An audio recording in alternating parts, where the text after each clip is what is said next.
Hi friends welcome to Dark Beta. இன்னைக்கு சின்ன ஒரு மெயின்டெனன்ஸ் வீடியோ தான். என்னன்னு பார்த்துட்டீங்கன்னா, ரெய்னி சீசன்ல வந்து எப்படி ஃபிஷ்ஷஸ காப்பாத்துறன்னு சொல்லி நெறைய பேர் கேட்குறீங்க. ஸோ அவங்களுக்காக இந்த அப்டேட்டு. ரெய்னி சீசன பொறுத்தவரைக்கும் பார்த்துட்டீங்கன்னா, நெறைய இஷ்யூஸ் வரும்.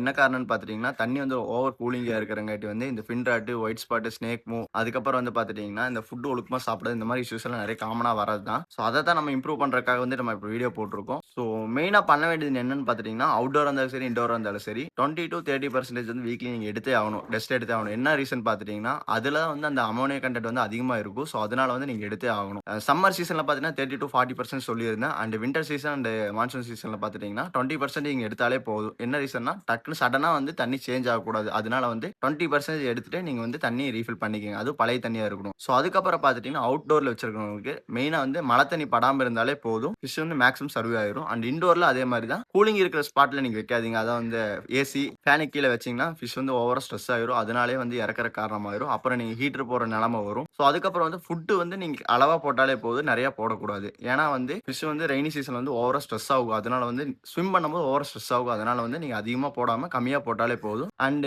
பிஃபோர் 5:00 நீங்க போட்டுட்டீங்கன்னா பிரச்சனை இல்ல. இதே நைட் டைம் போடும்போது வந்து கொஞ்சம் அது ஸ்விம் பண்றதுக்கு வந்து கொஞ்சம் கஷ்டமா இருக்கும். அதனால வந்து அந்த நைட் டைம் ஃபுட் வந்து ஃபீட் பண்றத நீங்க கொஞ்சம் அவாய்ட் பண்ணிக்கங்க. ஸோ இந்த ஒரு 3 மந்த்ஸ்க்கு மட்டும். அதுக்கப்புறம் நீங்க எப்பவும் போல போட்டுக்கலாம். ஒண்ணும் பிரச்சனை இல்ல. ஸோ இந்த மாரி நல்ல நல்ல டிப்ஸ் வேணும்னா நம்ம பேஜ் வந்து மறக்காம ஃபாலோ பண்ணி சப்ஸ்கிரைப் பண்ணி வச்சுக்கங்க. அப்பதான் டெய்லி அப்டேட் வந்து உங்களுக்கு நல்லாவே தெரிஞ்சுட்டு இருக்கும். தேங்க்ஸ் ஃபார் வாட்சிங். Keep supporting friends. Bye by.